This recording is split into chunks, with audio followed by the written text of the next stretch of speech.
Buenas noches. Hoy en el Cafecito de Plástica le traeremos un café con un aroma sumamente especial.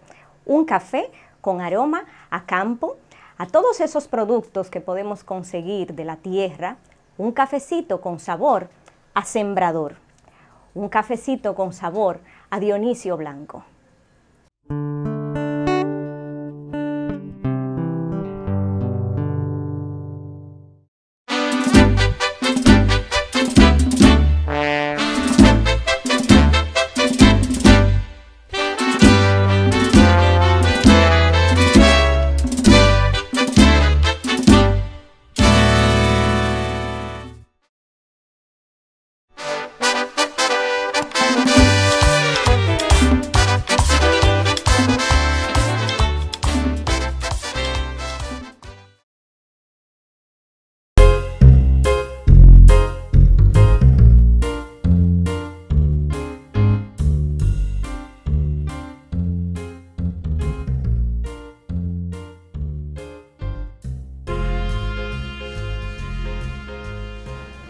Hoy estamos aquí ya con el maestro Dionisio Blanco en su taller, en lo que es nuestro acostumbrado cafecito de plástica de la Universidad Autónoma de Santo Domingo, Facultad de Artes, dirigido por la Escuela de Artes Plásticas, que encabeza el maestro Eliosnet Vidal. Bienvenido, maestro. Bienvenido, Keila, Francisco. Muchas gracias por la invitación y gracias a Eliosnet, que casi como el Eliosnet, el de los intocables. Exacto. Eliosnet Vidal. Muchas gracias por la invitación.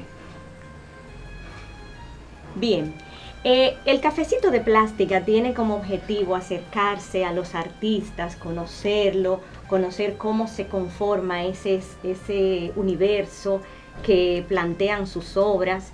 Y en este caso vamos a comenzar haciéndole algunas preguntas. Claro. ¿De dónde viene la iniciativa de Dionisio Blanco convertirse en artista? Bueno, eso es muy difícil. Para convertirse en artista, tú tienes que pasar por un proceso de investigación. Yo empecé a hacer cosas desde pequeño con la intención no de ser artista, porque la verdad es que si vamos a hablar del arte, es una manera de expresar ideas, voliciones, pensamientos, así como lo hacían los taínos. O sea, los taínos no fueron a ninguna escuela de arte. Sin embargo, lo que ellos pintaron se le llama arte. O sea, la palabra arte nace a partir de un momento de la historia, ¿no? Sobre todo para ustedes los historiadores, que son los que buscan los arqueólogos para clasificar y hacer la historia sobre lo que existe, o las expresiones del hombre. Sabemos que Dionisio Blanco se forma en la Escuela Nacional de Bellas Artes. ¿Cuáles profesores encuentra ahí que marcan de una manera determinante lo que es su trabajo, su carrera? Bueno, realmente la escuela en esa época tenía excelentes profesores, empezando por Pedro García de Villena, un español emigrante.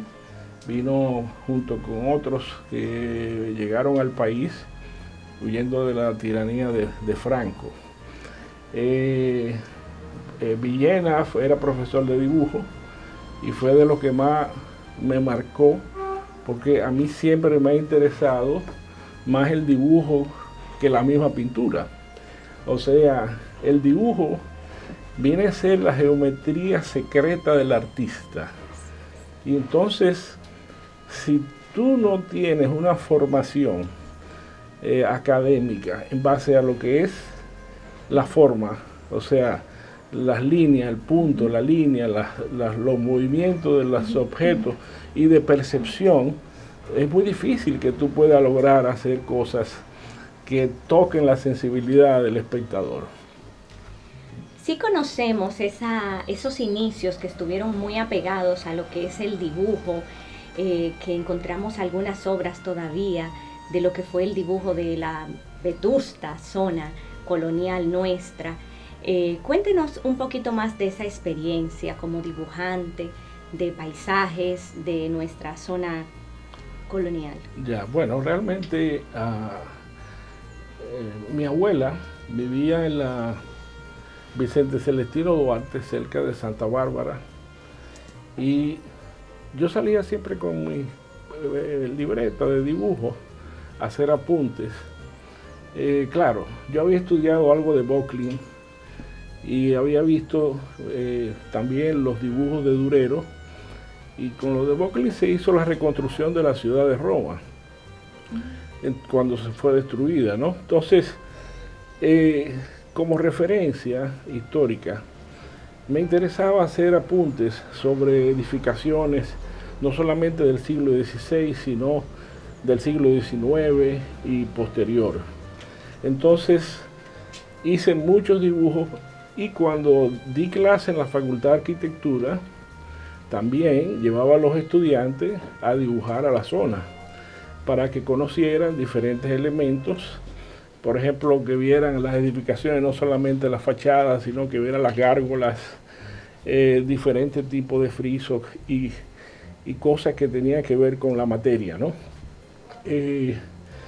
Cuando yo fui estudiante de la Escuela de Bellas Artes, recuerdo que Guillo Pérez nos daba clases de paisaje, y en muchas ocasiones íbamos a pintar al río Sama, o sea, como lo hizo Monet en una época, que andaba en una barca, se montaba allí y seleccionaba algunos fragmentos del paisaje.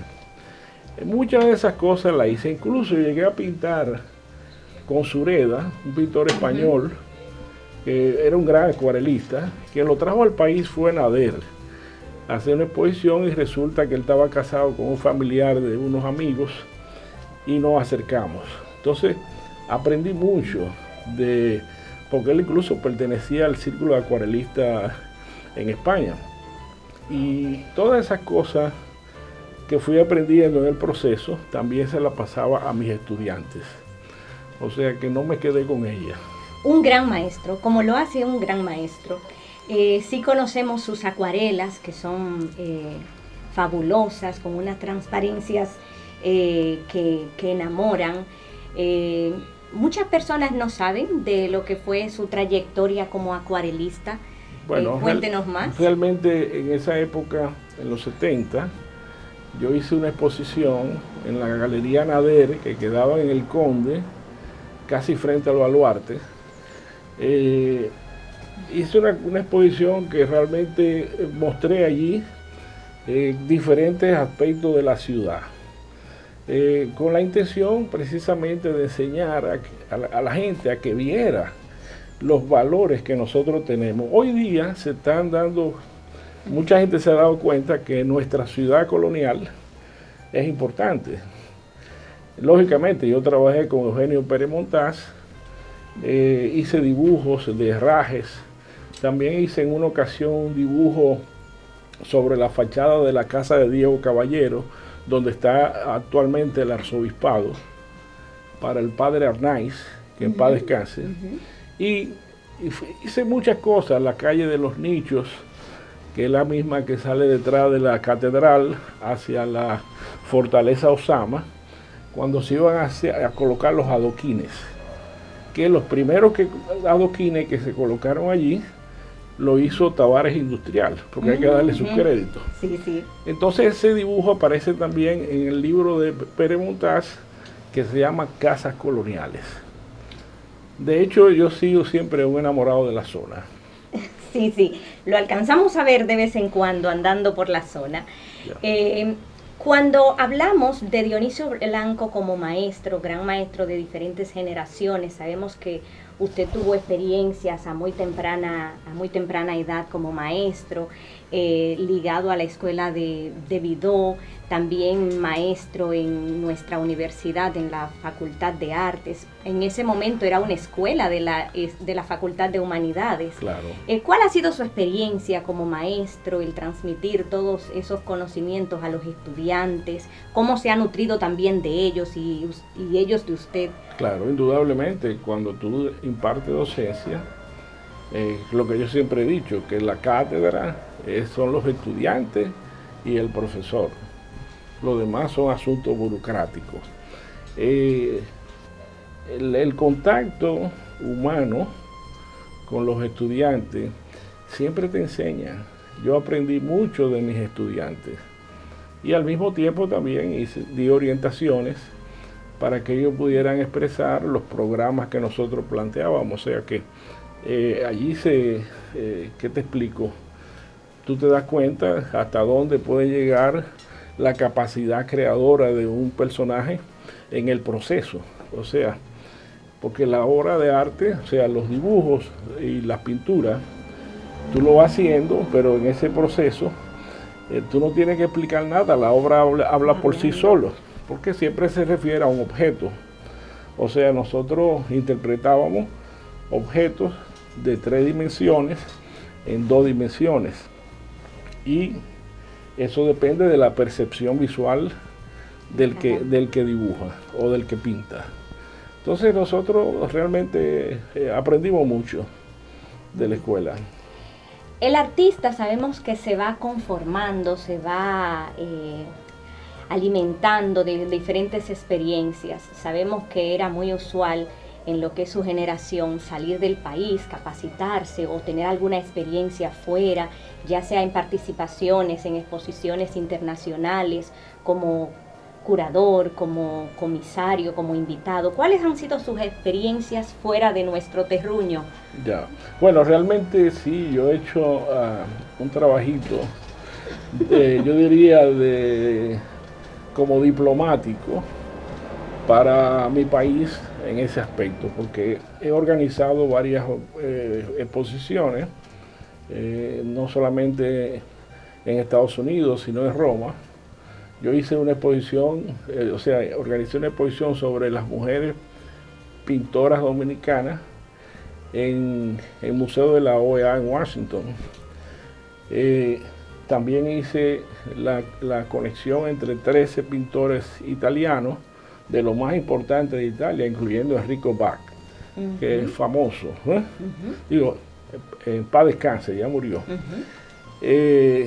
13 italianos, 13 dominicanos, y se hizo la exposición aquí en el Museo de las Casas Reales y después se hizo en el Instituto Latinoamericano de Roma, con el apoyo del Ayuntamiento de la ciudad de Roma. O sea que, en varias ocasiones hemos hecho diferentes. También hicimos una exposición, llevamos una exposición al Club de Prensa de Washington, combinado con el Smithsonian, o sea, Instituto Smithsoniano, que tuvo mucho éxito. O sea, eso fue Vidó, Guillo y Dionisio Blanco. O sea, fue algo fuera de serie. Y el moderador incluso el presentador fue Eli Pérez. Y lo colocamos dentro de la Semana Dominicana que organizaba Luis Heredia Bonetti, creo que la Malagón, que era de APET, no recuerdo su primer nombre, pero apellido Malagón, Jacqueline, perfecto. Entre todas estas cosas, siempre había nuevas esperanzas, proyección del arte dominicano. Hemos llevado, por ejemplo, exposiciones a Israel. Allí hicimos una exposición de un grupo de pintores dominicanos a través de la embajada. Yo era presidente del Instituto Dominico Israelí y se hizo una gran exposición y después se hizo aquí en República Dominicana. Esos intercambios ayudan a que el arte dominicano se conozca más fuera del país. Y de hecho ha tenido mucha aceptación. Y creo que alguien debe seguir haciendo esas cosas. Bien, interesante esa trayectoria, ese conectar el país con ambientes internacionales, esa exposición que menciona de mujeres dominicanas, un tema muy en boga hoy día, claro de la visibilidad de la figura femenina como artista dentro de lo que es el arte dominicano. Nos gustaría saber un poquito más. ¿En qué momento viene ese amor, esa relación que va a cultivar por largos años con el sembrador? ¿Dónde conecta Dionisio Blanco con el campo? ¿Dónde surge esa pasión por todos los elementos que conforman esos personajes que pueden parecer hasta metafísicos, que los vemos y nos vemos a nosotros mismos, nos encontramos en ellos? ¿Cómo comienza esa relación con los sembradores en Dionisio Blanco? Eso comienza con mi abuelo, que era un campesino de San Cristóbal, y yo pasaba las vacaciones y también tenía que hacer labores de cultivo. Más siempre hace tiempo que entiendo que la siembra de la semilla es una metáfora para la vida, o sea que el que no siembra no puede cosechar. Y también se siembra la cultura. O sea, el término de cultivo, el término de cultura viene del cultivo.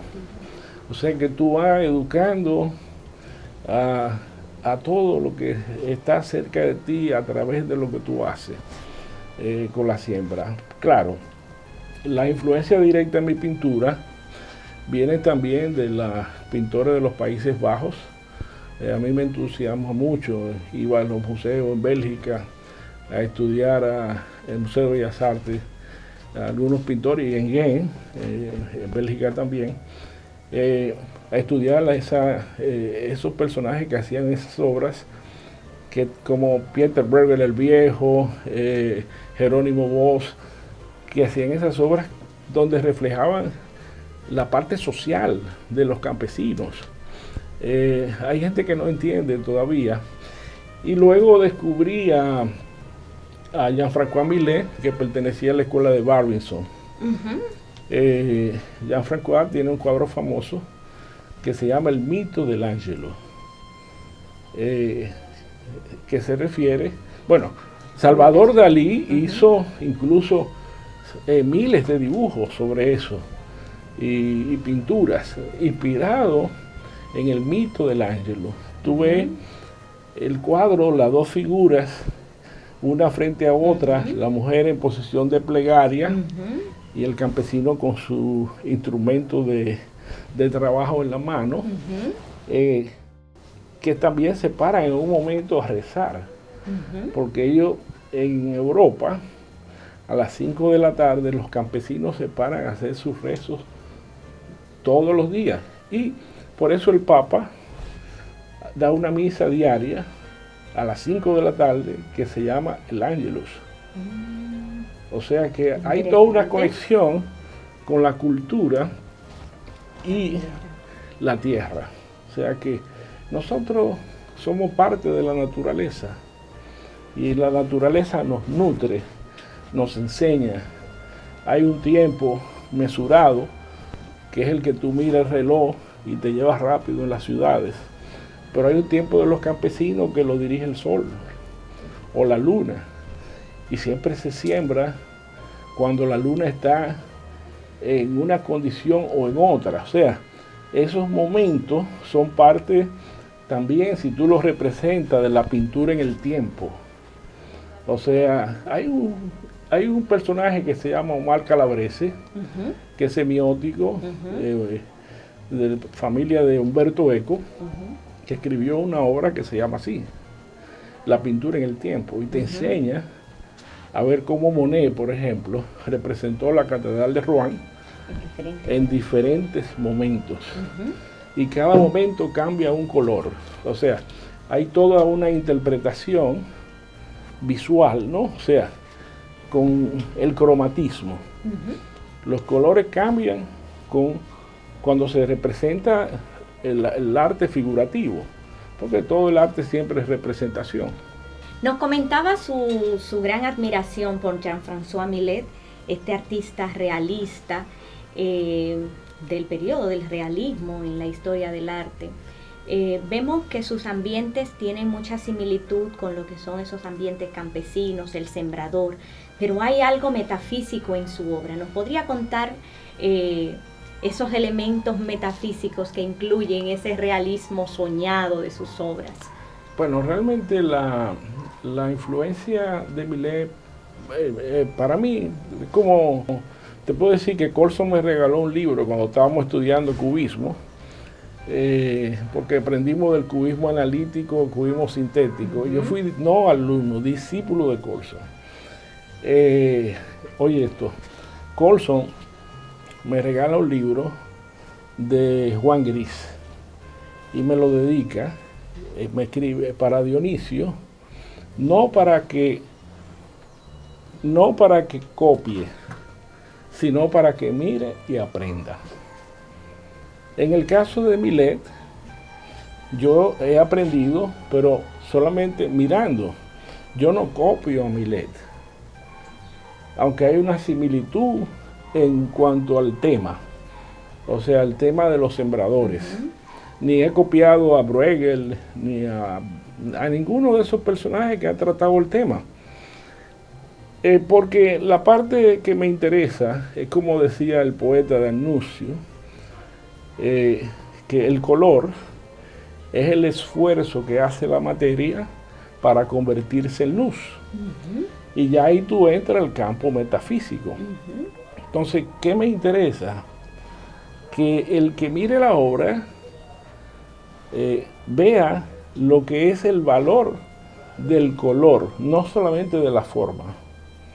Porque la esencia de la pintura es color, como la esencia del dibujo es la monocromía, o sea, o los diferentes valores tonales, la estructura tonal. Su obra está cargada de un gran colorido, vibrante totalmente, fascinante.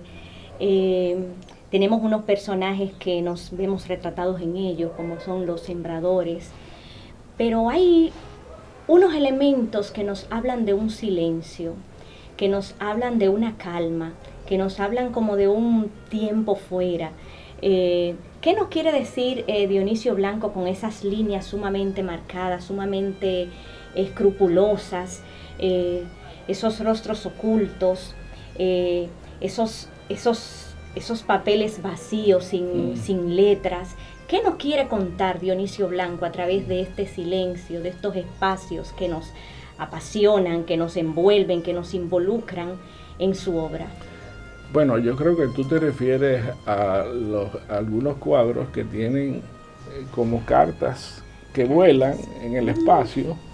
Entonces las cartas, como están contra el fondo plano, tú le das volumen, luces y sombras, o sea, el contraste es el sostén de la forma. Entonces ahí, cuando sale el elemento, también tú lo que tratas es de expresar tus ideas. Por ejemplo, esa serie se llama Sembradores como cartas del deseo. ¿A qué yo me refiero? Bueno, que nosotros siempre soñamos, los artistas sobre todo son soñadores. Siempre, o los campesinos esperan una carta, una comunicación, hay una angustia en la espera. Y esa angustia queda expresada en cada una de esas cosas que tú vas haciendo de esa manera. O sea que por eso yo le llamo así, sembradores como cartas del deseo. Bien. Es como cuando traté el tema de sembradores sobre la tierra dormida. Porque la tierra está dormida cuando tú no la trabajas. Pero si tú la trabajas, ella vive. O sea, se mantiene activa. Una cosa importante, hay experiencias en la vida de un artista, hay momentos por los que atraviesa, hay contactos con algunos otros artistas, con alguna obra que hacen que se replantee su obra, que se replantee sus elementos representativos, sus simbologías. ¿Ha tenido Dionisio Blanco ese momento donde se haya entrado en esa reflexión de replantear su obra, en todo lo que ha sido su trayecto? Bueno, realmente lo que yo he venido haciendo es reinventándome. Y yo creo que el artista que no se reinventa no llega a ciertos puntos donde se debe llegar. Aunque al final todos vamos a morir. O sea, eso es la ley de la vida. Tú naces y sabes que mueres, ¿ves? Y ahí sí te puedo decir que a veces me recordé de Ferdowsi, un poeta persa del siglo IV, que decía, soy la llama, no, perdón, excúsame, decía, los hombres nacen, sufren, lloran, son como viejos platos de losas jeroglíficos que expresan una misma filosofía, entran, lloran, viven, lloran, salen, mueren, puesto que todo hombre tiene que morir, puesto que todo acaba por terminar. Es tan inquietante esperar como desesperar. Wow. Por eso yo prefiero esperar. Prefiere esperar. Eso. Bien, ha sido qué riqueza hablar con usted. Verdaderamente sabemos que nos están acompañando detrás de cámara muchos estudiantes, profesores de la Universidad Autónoma de Santo Domingo, y sabemos que tenemos frente a nosotros alguien que entregó gran parte de su vida a la universidad como docente en la Facultad de Arquitectura y en lo que hoy es la Facultad de Artes. ¿Tiene alguna anécdota, algo que contarnos de su experiencia como docente en la Universidad Autónoma de Santo Domingo? Bueno, hay muchas. Lo que pasa es que no, hace tanto tiempo yo dejé la universidad en el 2002. Y yo pasé 20 años, más de 20 años dando clases en la universidad. Y sí recuerdo, tengo una anécdota con el amigo García, Wilfredo, fotógrafo, que a veces en el pasillo teníamos discusiones sobre las líneas y el espacio, porque él fue un personaje bien interesante, no solamente como fotógrafo, sino que era un gran intelectual. Y ahí se agregaban algunos personajes también, Fernando Zuncar, o sea, y hacíamos las reunioncitas, ¿no? Paralelas. Creo que el otro, bueno, cuando llegaba Antonio Rodríguez rompía el grupo, pero era un personaje simpático. De todas maneras, lo que quiero decir que a veces nosotros hablábamos de lo que son los cables eléctricos, o sea, como son líneas, tú los representas con líneas, pero también al final no son líneas. Y venía el problema de la abstracción. Es lo mismo que hablábamos sobre la escuela de Atenas. Exacto. De Platón y Aristóteles. O sea, entonces yo siempre decía, mira, el problema de los intelectuales es que comen hierba. Entonces, cuando tú quieres llegar tan lejos a ciertas cosas, pues a veces te pasa como Ícaro, ¿no? Que tiene las alas, crece, y eso me recuerda a Sterling, tú ves, que ese es su tema favorito. Tiene las alas con las que tú sales del laberinto, porque Ícaro era hijo en la mitología, ¿no? De Dédalo, y las alas se derriten. Y ese es el caso de casi la mayoría de los intelectuales. Y al final terminábamos por ahí las conversaciones, ¿no? Pero sí, la universidad para mí, y sobre todo, es una escuela de sociología. Yo aprendí mucho, porque no solamente yo me reunía con los profesores de arte, también me reunía en la misma Facultad de Humanidades. Había un comedor para los profesores, o sea, ahí venía diferentes personajes, Andrés Avelino, Marcio de los Magiolos. Teníamos amplias discusiones sobre antropología. La Rosenberg, no sé si te recuerdas, que era profesora de antropología, ¿no? Y eso me entusiasmó tanto que yo empecé a hacer estudios sobre antropología, historia, arqueología. Me ayudó mucho también la cercanía con José Guerrero, que es un gran arqueólogo.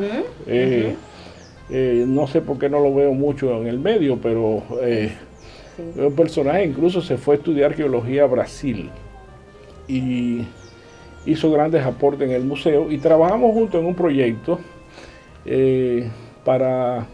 sobre la ciudad de Montecristi. Hicimos un inventario arquitectónico de la ciudad con él y con el ingeniero Elpidio Ortega, que era arqueólogo.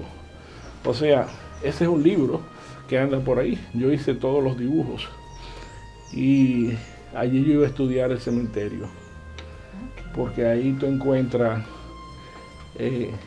textos de personajes que tuvieron aquí, judíos incluso, que llegaron aquí antes que lo de Sosúa, por los apellidos, ¿no? Sí. Después me lo confirmó Arbel, Mordai Arbel, que escribió sobre los judíos en América y sobre todo aquí en el área del Caribe. Y yo lo presenté como presidente del instituto en la Instituto de Genealogía en la zona colonial. El embajador de Israel y yo, y entonces ahí me confirmó de que sí habían llegado judíos antes, ¿no? Antes. Pero también de Montecristi, en Montecristi en el 1825 venían barcos de Hamburgo a buscar mangle para la fábrica de tintorería. Y el primer acueducto fue por allí. Y hay una serie de cosas importantes que la gente no la sabe. Entonces, con estos personajes yo aprendí muchas cosas que te sirven. Claro, yo también trabajé en el Museo del Hombre dominicano, trabajé en el Museo de Historia, y todas esas cosas pues se suman, experiencias que ayudan a que tú puedas ver la vida de otra forma, ¿no? Dionisio Blanco, ¿cómo visualiza esas nuevas generaciones que han surgido en la plástica con un lenguaje totalmente diferente a lo que es ya su grupo en el cual se desarrolló su generación, mejor dicho? Es decir, ¿cómo lo visualiza Dionisio Blanco esa nueva forma de crear arte? Bueno, yo entiendo que esa nueva forma de las instalaciones, los performances, la combinación de la plástica con la danza y otras cosas que están haciendo los jóvenes es muy valioso, y que nosotros tenemos grandes artistas jóvenes que se están desarrollando muy bien. O sea, realmente lo que ha pasado es que ya el arte dominicano tiene las mismas dimensiones que puede tener los movimientos en Estados Unidos o en Italia o en Alemania o en Rusia o en Israel o en cualquier país del mundo. Nosotros tenemos una escuela fuera de serie, y este país siempre ha tenido una buena escuela de arte. O sea que no tenemos nada que envidiarle a ningún otro país. Y te lo digo porque yo he visto muchas escuelas, o sea, afuera, y sé cómo se hace. En una ocasión yo di una rueda de prensa en Italia, en el Instituto Latinoamericano, porque teníamos una exposición de Guillo, Ulloa y yo, y había como 30 periodistas. Oye, ¿qué yo le digo? Que la influencia que tiene el arte de nuestro país llegó al país a través de ¿cómo te explico? De las influencias europeas. O sea, nosotros tenemos la escuela de nosotros, la escuela de arte que nace en los años 40, viene de ahí. O sea, los que nos dan formación son ellos. Y hoy día, eso más las cosas que han venido sucediendo, nos han abierto camino para la expresión en el arte a todos los niveles. Nosotros tenemos jóvenes muy valiosos y que están haciendo un arte de primera, mi opinión personal. Su opinión. Y la escuela también está formando estudiantes, o sea, con gran capacidad, y profesores que tienen un nivel alto, un ranking bastante alto. Que no hay nada que envidiarle a otros países en ese aspecto. Muy bien. Tenemos detrás de cámara también estudiantes que son estudiantes de artes plásticas, estudiantes de publicidad, estudiantes de artes visuales en sentido general. ¿Qué usted les recomendaría como próximos noveles que saldrán a lo que es este gran mercado del arte? Incluso ahora estamos en un momento muy especial, estamos en medio de una pandemia donde hay que reinventarse para seguir vigente dentro de lo que es el espacio artístico. ¿Qué diría Dionisio Blanco? Bueno, realmente el arte ha estado presente en la pandemia, como decía Alfred Hitchcock, que en los tiempos oscuros hay que reír. O sea, y el arte ha hecho presencia a través de las redes, en la música, en la pintura, el dibujo. O sea, y yo lo que les recomiendo a los artistas es que sigan haciendo su trabajo y que lo sigan publicando para que los otros puedan ver lo que ellos hacen. O sea, ya los niveles de comunicación son bastante altos, aunque yo soy campesino y no comprendo mucho de esa mecánica. Pero está presente en los medios digitales. Sí, es lógico, porque no soy yo, son la gente que está cerca de mí. Sí. Que este es uno de los casos, esta invitación que me hace el profesor Vidal y Keila Francisco, es parte de ello. O sea que nosotros estamos aquí interactuando para llevar un poquitín de nuestras experiencias. Con humildad, porque la humildad es importante. Yo creo que eso lo decía Leonardo da Vinci, ¿ves? Sobre la sencillez, ¿ves? Que la sencillez es lo más importante que puede haber. Es así, ¿eh? O sea, la perfección está en la sencillez, no en otra cosa. Bien, para concluir este espacio, queríamos saber si hay alguien, un artista, un maestro que haya marcado de manera determinante la vida y la obra de Dionisio Blanco. Bueno, hay varios artistas, porque uno viene siendo la suma de muchas cosas, y eso ya yo te lo expliqué anteriormente. Indudablemente, yo he tenido buenos profesores y gente que te marque así muy directo. Yo aprendí desde el punto de vista no copiándolo de Colson, por ejemplo, con las conversaciones, desde el punto de vista intelectual, ¿ves? Era un personaje que transmitía conocimiento. Le podemos dar la categoría de gran maestro. Así he tenido grandes amigos, como Fernando Vargas, que fue profesor allí en la Escuela de Arte de la UAS. Fernando es una biblioteca andante. Así es. Y es un personaje del que aprendí mucho, sobre todo de la literatura francesa. Así, yo aprendí mucho de Marcio, Veloz Magiol, o sea, a esos niveles, pero en asunto de la pintura, uno se hace pintando.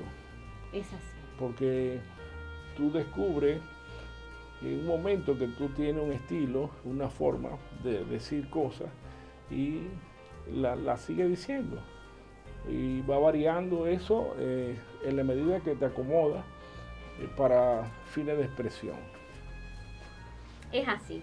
Tenemos un público, Dionisio, que está ansioso por preguntarle a usted.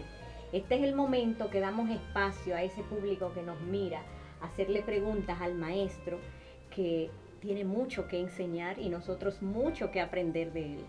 Ha sido verdaderamente un momento ameno, como lo es el cafecito de plástica. Así que damos la oportunidad a todos esos que nos miran para realizarle las preguntas, que sé que ha generado muchas inquietudes. La presencia de Dionisio Blanco en el cafecito de plástica de la Escuela de Plástica en la Universidad Autónoma de Santo Domingo, Facultad de Artes.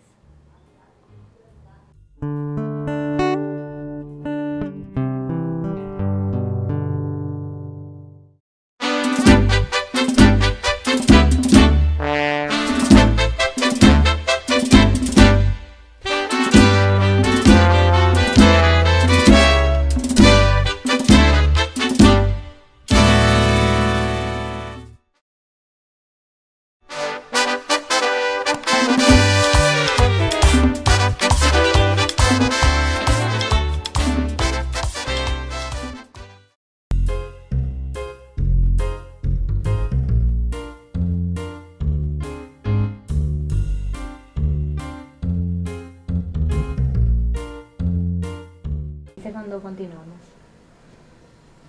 Eso sí, que estamos yo estoy echando una, es un sauna. Nuestro... Esta es la cámara, ¿oyeron? No miren la Insta. Ah, ok. Claro. Esta. Esa es la cámara.